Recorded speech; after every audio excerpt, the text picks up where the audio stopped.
this is Champion Ashley, and welcome to the second episode of The Lore of Gaming. First, I want to thank you all for the extremely positive reception from the last episode, The Lore of Gaming Splatoon. If you want to watch it, you can check it out here. Again, I want to thank you all for liking the video.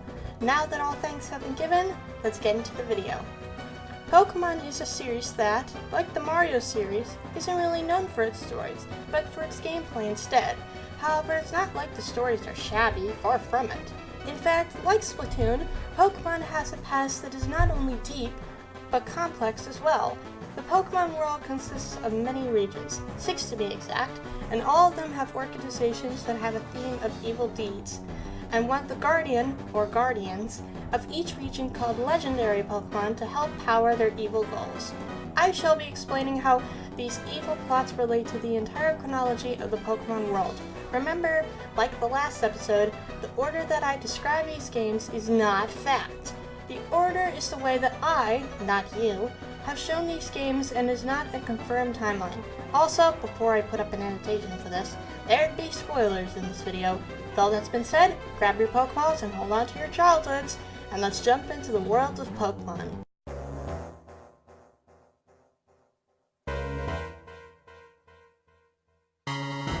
The events of this world can be dated back to the creation of the universe, which all started as an egg that came from the vortex. This egg then hatched into the original one, which has been indicated to be Arceus, the alpha Pokemon. Arceus, alone in the empty nothingness that, at the time, was the universe, decided to create the world. Using his 1,000 arms, he shaped the world and its mirrored world, the Distortion World. However, he came across one problem. With no humans around, who would guard all of the elements and virtues of this newly created world? Arceus was going to need help if he wanted to keep the world in balance and prevent chaos. To avoid this problem, Arceus created many Pokemon called legendary Pokemon that protect and represent many aspects and virtues that the world and its inhabitants contain and share. The creation trio of Pseudo controls the fabric of our universe, time, space, and antimatter. The spirit trio, will, power, emotion, and knowledge. The element trio, consisting of water, land, and sky, and even more. Seriously, I don't have enough breath to list them off. If you want a full description, I'll link it in the description below. Arceus gave every single one of these legendary Pokemon 2 responsibilities: protect the region they're living in, and give any proven challenger a fair and worthy fight to test if they're worthy of wielding that Pokemon's power. After all of the Guardians were assigned and the regions created, and all the pieces were put in place, there was only one step left: populate the newly created world with Pokemon. So Arceus created Mew to populate the world with Pokemon, and after that, with the newly created world and humans and Pokemon living in it, the plan's done, and Arceus went into its own dimension and rested.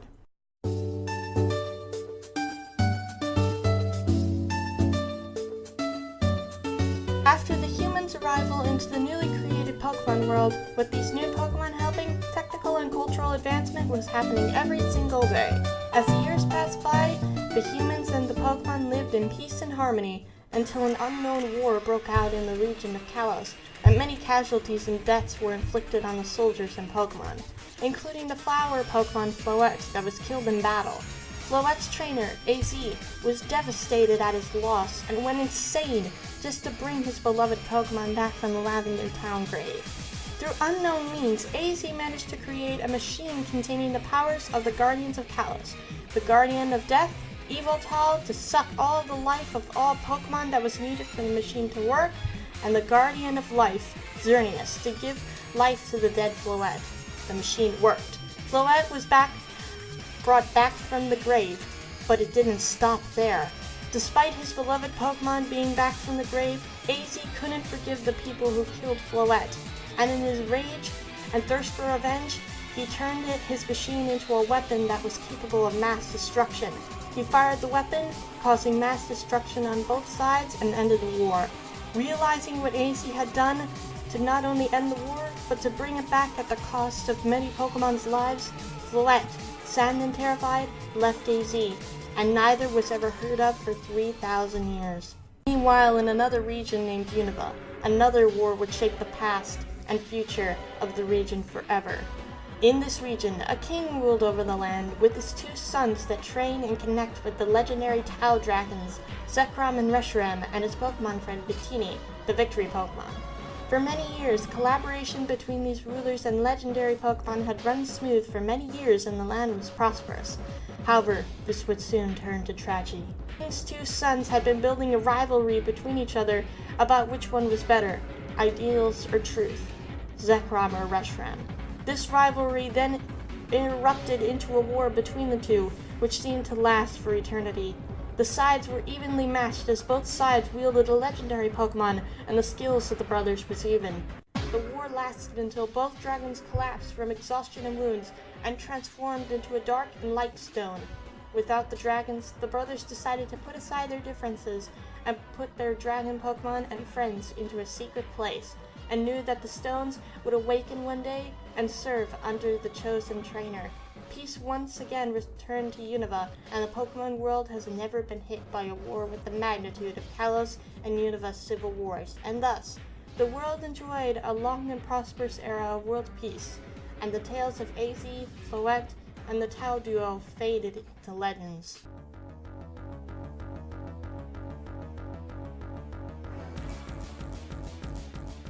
After hundreds of years of peace and advancing through technology like there's no Tomorrowland, we arrive at Kanto, one of the many regions in the Pokemon world, and gave rise to one of the greatest Pokemon trainers that ever lived, Red. Unlike all legends, Red had to start in order to gain the title of Pokemon Master, and boy did he earn that title! After climbing his way through hundreds of trainers, 5 out of 8 gym leaders, he came across the evil organization, Team Rocket. And what does this Team Rocket do? Cause trouble and try to steal Pokemon and things for profit, not only in Kanto, but in Kanto's neighbor, Johto. So you think that Team Rocket is pretty crazy, right? Right? Wrongo! All Team Rocket does in Kanto is get their perfect plans foiled by Red. By the time Red got to the 8th gym leader, Red trampled every single one of Team Rocket's plans, and the organization was on the brink of being disbanded due to financial failure. When Red came to challenge the Viridian City Gym, he had completely dominated Team Rocket's plans and its army of grunts, and now he faces the final chapter in his gym quest. And who's waiting for him at the gym, you ask? The leader of Team Rocket, Giovanni. Because he just so happens to be the leader of the gym. How convenient. However, like all of his foot soldiers, he goes down and claims his final badge. However, Giovanni doesn't make it all that simple. He's not going to let Red go ahead and brag about his win. In fact, right after the battle, Giovanni decides to disband Team Rocket so that no one would hear that he lost to a kid. And I thought I've seen bad sports in Pokemon Showdown. Anyway, now having all 8 badges, Red was now able to complete the final chapter in his quest, the Pokemon League and the Elite Four, Lorelei, Bruno, Agatha, and Lance. After defeating them all, Red was given one final challenge, the champion and Red's rival, Blue. After Blue is dispatched, Red became the Kanto League champion and claimed the title of Pokemon Master. Strangely, after that event, no one saw or even heard from Red again. Some say that he roams the world for something, or he's trying to complete the Pokedex to this day. We may never know.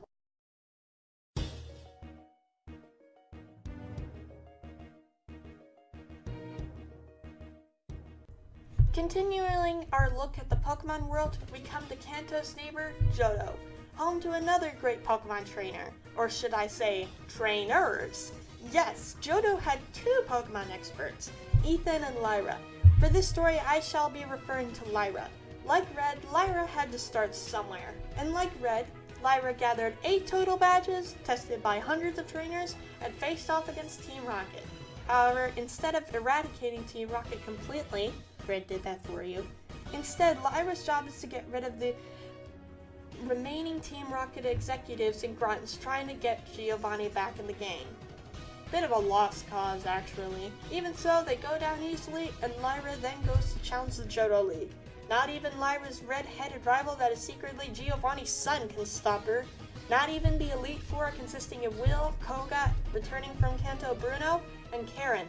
After defeating them all, Lyra confronted Lance, another Elite Four from Kanto, returning as the champion of the Johto League. Once beaten, Lyra, like Red, claimed the title of Pokemon Master and joined the League of Extraordinary Trainers.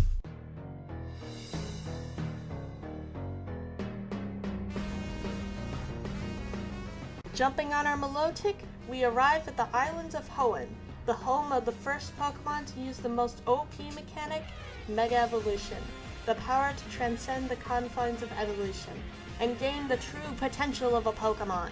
And this Pokemon was found by one trainer, a trainer by the name of May. No, not the month May. May, the daughter of Norman, the Petalburg City Gym leader. So it was pretty obvious that our little May was destined for greatness from the beginning, that she started her journey to become a Pokemon Master. May traveled across the vast land of Hoenn, meeting many trainers, befriending many wonderful Pokemon, and defeating the huge organization by the name of Team Aqua, that wants nothing more but to help Pokemon and to stop humans from polluting the ocean. And how are they planning to achieve this? The simplest way, by capturing the Master of the Sea, Kyogre, and getting the Blue Art, which descends Kyogre to the legendary version of Mega Evolution called Primal Reversion and controlling it to extend the sea. Simple, huh? However, to May, they're the bad guys, and since they're the bad guys, she gets to work. However, what happens is that Team Aqua's leader, Archie, breaks the seal on Kyogre's resting place and using the Blue Orb, reawakened Kyogre, which was a terrible mistake. Huge mistake. Kyogre, like all legendary Pokemon, obviously didn't want anything to do with Team Aqua, but had plans of its own. Kyogre then destroyed its resting place as it made its way to the surface to cause a powerful storm and made its way to Sootopolis City, which was created from a crater from a meteor that now resides in the Cave of Origin that houses the power to Primal Revert. And that power was the power that Kyogre was after. With help from another evil team, Team Magma and Team Aqua, Steven, the champion of the Hoenn League, and Wallace, the leader of the Sootopolis City Gym, May made her way down to the meteor where Kyogre was waiting. To save the world, May captured the primal form of Kyogre, and in doing so, brought the powerful storm to rest and the balance of nature was restored. Once the dust had settled, May gathered the last of the badges in Hoenn and made her way to the Hoenn League. After battling through trainers in Victory Road and one final duel between May and her rival Wally, in doing so, May made her way to the Hoenn League and battled her way through the Elite Four that consisted of Sydney, Phoebe, Glacia, and Drake, and finally, Steven. After flattening each one of them, May claimed the title of Pokemon Master and, like Lyra, joined the League of Extraordinary Trainers.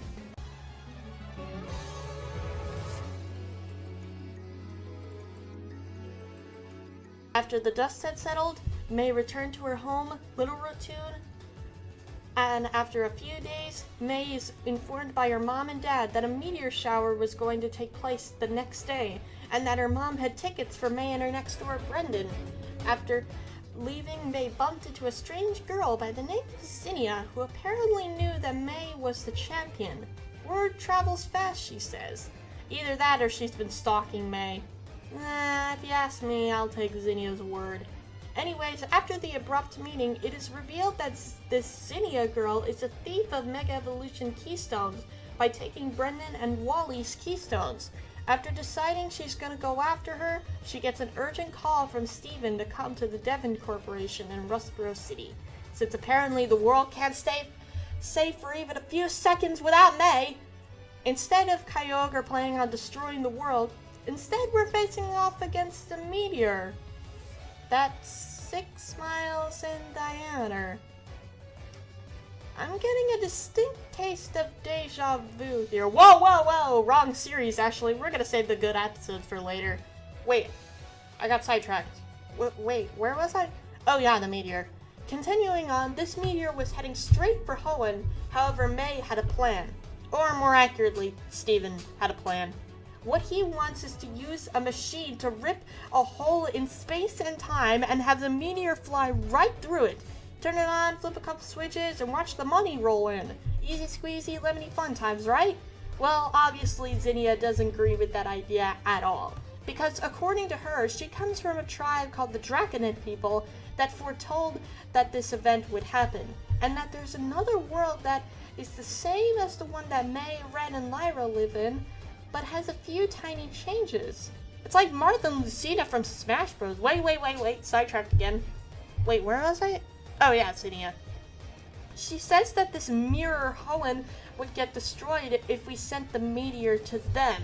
So to prevent this from happening, Zinnia demolishes the control pad that controls the machine, pretty much making it useless, and to make up for this act, because she's gonna need to, proposes a plan that is even more nutty. Call upon the guardian Delta Dragon of Hoenn, Rayquaza, and use its ability to Mega Evolve to save the world. Well, since he destroyed the machine, I guess May didn't have a choice but to tail after Zinnia, chasing her to the Sky Pillar. After entering, May encountered Zinnia, and as she climbed the entire pillar, Zinnia tells the story of Rayquaza and how it was able to Mega Evolve. Primal Groudon and Kyogre were fighting over an energy that would make the Either unstoppable, and humanity could do nothing but watch as the Pokemon clashed and meteors fell from the sky. However, in the darkest hour, Rayquaza came down from the sky and subdued and sealed the Primal Groudon and Kyogre, and peace was restored. However, it would be short-lived. Another meteor shower came down from the sky 1,000 years later and created a giant crater that was repurposed to Sootopolis City. Then the land cracked and overwhelming energy broke the seal and reawakened Kyogre and Groudon in their primal forms. The people, on the brink of disaster, wished for Rayquaza to appear, and he did. However, he did more than just appear. He transcended the confines of evolution. He Mega Evolved. Armed with this great power, he once again confronted Kyogre and Groudon and once again subdued them and departed. However, Rayquaza had a witness when departing to the sky, a tall man from a distant land who asked the Draconid people to construct a tower so that the Rayquaza Knight may be stored there. And there ends the story. Now we're at the present. Once getting to the top, Zinnia revealed her full plan to May. She planned on summoning Rayquaza and using the power of the keystone she stole to make Rayquaza Mega Evolve.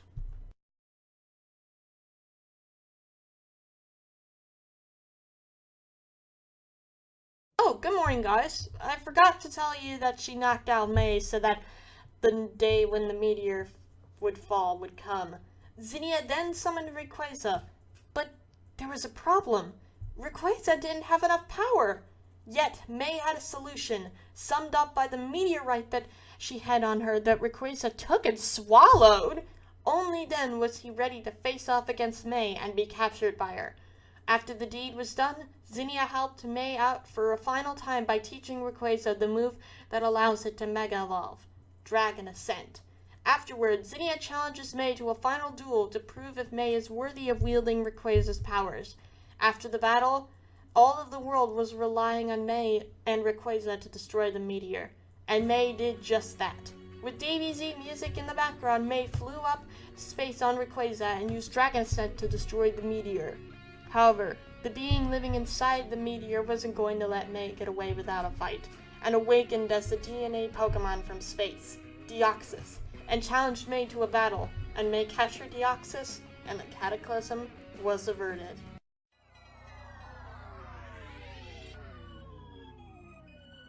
Jumping onto our Togekiss, we head to another island called Sinnoh, home to Dawn, daughter to Joanna, Pokemon contest champion. Like May, Dawn was destined for greatness from the second she began her journey, training Pokemon and badge collecting and fighting off Team Galactic, the organization hell-bent on the idea that the human spirit has made people weak, and that they need the creation duo, Dialga and Palkia, to recreate the world without spirit. I don't know about you, but that sounds really brutal and scary. I just realized why Dawn would want to beat these guys to their feet, and I feel really dumb. Anyways, Dawn gets to work tearing up thousands of grunts and get to their leader, Cyrus. No, not that one. This one. The really nutty one. The Cyrus that has a gigantic superiority problem, removes crystals from the legendary Lake Trio, which are part of them, and wants thousands of grunts to give up their lives and join him through deception, and yet has the intention of killing them no matter what. Yeah, I'd want to crush him in battle as much as Dawn did. Although Dawn tried her best, it was in vain. Using the Red Chains, a creation of Team Galactic, Cyrus summoned Dialga and Palkia at the highest point in Sinnoh, Spear Pillar, and was just about to carry out his ambition until Mesprit, Azelf, and Uxie came to the rescue to restore balance. However, their efforts were in vain, since the Lake Trio couldn't do anything against both Dialga and Palkia, but could bring peace if only one was at the time in the world, not when both were there. At the moment when it seemed that all was lost, but before he was able to complete the task, a shadow appeared before Cyrus, captured him, and disappeared into another reality. If I was there, I could have cared less about Cyrus. However, since the portal that the shadow used was distorting the world, and if it continued, it would destroy the world.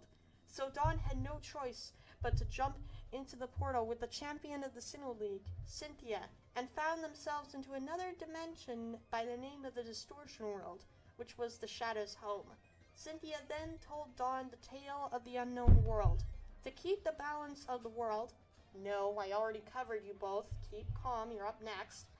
Arceus created the opposite of the entire world, the Distortion World, and Giratina, the shadow that had kidnapped Cyrus and the renegade Pokémon. With help from Mesprit, Azelf, and Uxie, Dawn made her way down to the final area of the world and confronted Cyrus with Cynthia, where he challenged Dawn to a final battle. After losing, Cyrus vowed to destroy the world, even though all things that would have made his ambitions possible were unavailable. After that, Cyrus disappeared and was never heard from ever again. Dawn's final obstacle to the way back home was the king of the Distortion Worlds, Giratina, in which Dawn captured him and returned to the world to continue her journey to the Sinnoh League, to face off against Cynthia and become the Sinnoh League champion. She also became the Sinnoh representative in the League of Extraordinary Trainers. Man, Dawn will literally go to the Distortion World and back just to claim that title. And I thought I saw the last of persistency with Cyrus. I bow my hat to you, Dawn.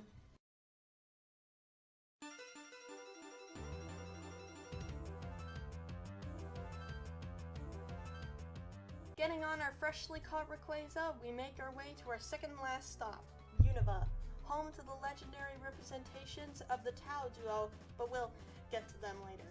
For now, let's head to Nuvema Town to meet Hilda, the representative of Nuvema Town and savior to Unova, but I'm getting ahead of my script. Let's back up to when Hilda was beginning her journey and found the evil organization and Pina knockoff, Team Plasma. Unlike all of the other organizations in this video, Team Plasma is, well, a different case. Instead of being in for world domination, they're more in for Pokemon rights. They'll use any means necessary to free the Pokemon from the clutches of humans. Whether it be brainwashing or violence, they'll do it. So, who can we cast the finger of blame to? The leader of Team Plasma, N. N is quite a special person. N can talk to Pokemon and understand what they're saying, and as you'd expect, he's heard quite a lot of talk about abuse and abandonment from Pokemon, therefore inspiring him to create an organization about freeing Pokemon from oppression.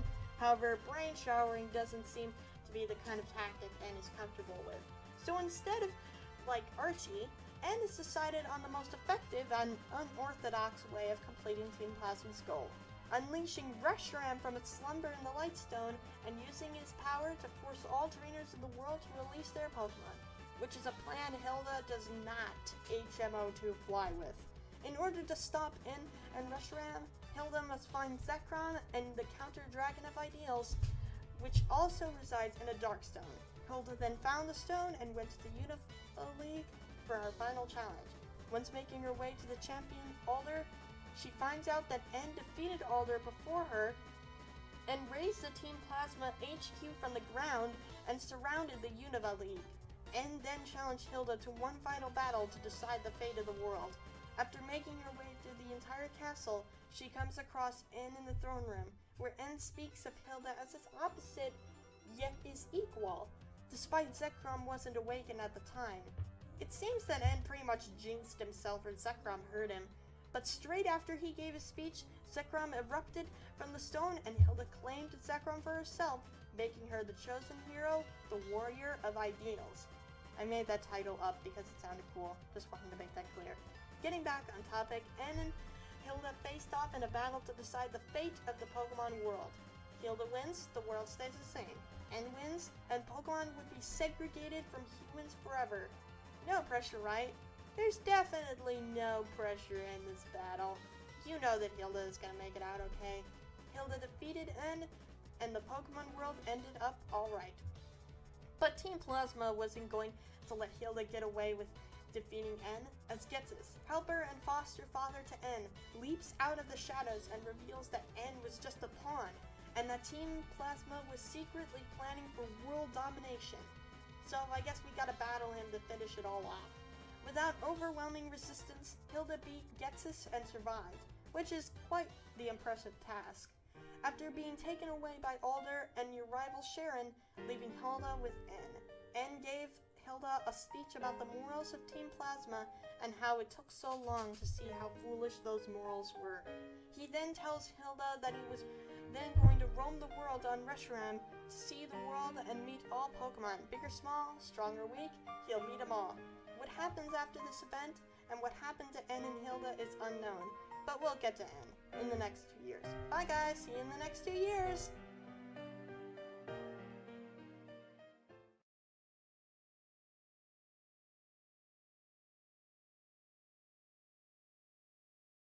Oh, hi guys! Man, time sure does fly. It's been 2 years since we were last here in Unova, so let's see what's going on now. Allow me to introduce you to Rosa, a friend of mine from Aspertia City, and the new Unova League champion after Hilda. Yet despite all the work, blood, sweat, and tears Hilda put into keeping Unova safe, the Dark Forces hadn't spoken their final words yet. After Team Plasma was beaten down by Hilda, the organization had broken into 2 factions. The Loyalists, who had stayed true to their original mission and formed into a nice faction that helped Pokemon in need, and the Insurrectionists, the part of Team Plasma that followed Ghetsis and only wanted world domination, which also went by the name of Neo Team Plasma. Neo Team Plasma made their first move on Unova 2 years after the breakup, and their goals this time were much scarier, and could have actually happened if it hadn't been for Rosa. Their goals were to awaken the final piece of the Tao duo of Unova, Kyurem, and use its powers over ice to bend the world to their will. After battling her way through thousands of grunts, the Shadow Triad, and traveling thousands of miles, Rosa then found herself in the Giant Chasm, the home of Kyurem, which doubled as the HQ as Neo Team Plasma. There, Rosa confronted the head of Team Plasma, Ghetsis, yet her efforts were in vain. Ghetsis was in full control of Kyurem and was just about to freeze Rosa with Glaciate when out of nowhere, N shows up and uses Reshiram to counter. Yet in a turn of events, Ghetsis lured Reshiram into a trap and transformed Kyurem using the power of Reshiram to White Kyurem. Rosa then defeated it, and in his rage that his prized Pokemon was defeated by a child, Ghetsis challenged Rosa to a final duel. After losing, he made a quick retreat with the help of the Shadow Triad, and N thanked Rosa for her help and departed on Reshiram. With Neo Team Plasma dealt with, Rosa made her way to the Elite Four, and her journey ended with her defeating the previous gym leader, Iris. And we now close the book on the story of Unova.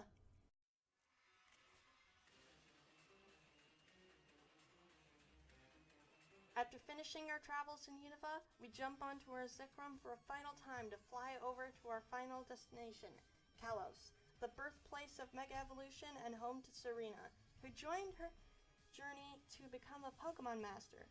No, not that emotional one, the true Pokemon Master, but I'm getting opinionated. Let's get back on track of Serena and her adventure of collecting badges and beating some organization's butt. So who's up next? Team Flare. Man, if you thought Team Plasma's goals weren't frightening, you will be scared of Team Flare's goals. Remember back to when we were covering the War of Kalos and that weapon that ended the war that was created from Yveltal and Xerneas? Yes? Good. Because Team Flare wants to create the same weapon using the power of Xerneas to destroy the world and leave only them remaining. Okay, I need to know, now, who is at the helm of all this? Who is the person who wants to commit a genocide? This dude, Lysander. Lysander wants to become a genocidal maniac because he believes humans have destroyed the world and that the world is no longer beautiful. Therefore, he wants to kill all humans to leave the world as beautiful as it can be. But to commit a genocide? Serena is totally in the right for tearing their organization apart. After making her way through millions of people and their Pokemon, she made her way to the Team Flare HQ where Xerneas was being imprisoned. Serena made her way through the HQ, Mega Stone in hand, and making her way to Xerneas, who at the time was in the form of a tree. It then awakened and joined and challenged Serena to a fight to prove if she is worthy of his power, which then she captured him. It's right after this that Lysander appeared and challenged her to a duel to decide what'll happen to humanity. Serena emerged as the victor, and Team Flare was abolished, and Serena continued on her journey. After Serena defeated the champion of the Kalos League, Diantha, Serena was awarded the honor of Kalos for defeating Team Flare and preventing a genocide. But there's more. Serena, after being awarded, then find herself challenged by the one and only AZ, the guy who built the ultimate weapon and who now wants to see how a modern trainer operates in battle. Whether he kicks butt or gets beat, he's happy. Now that he's battled Serena, his regrets for building the ultimate weapon have been eased. And how convenient, because the Floette that he had abandoned had returned, and this moment had turned into something straight out of a Disney movie. What an awesome moment to end off our trip in the world of Pokemon.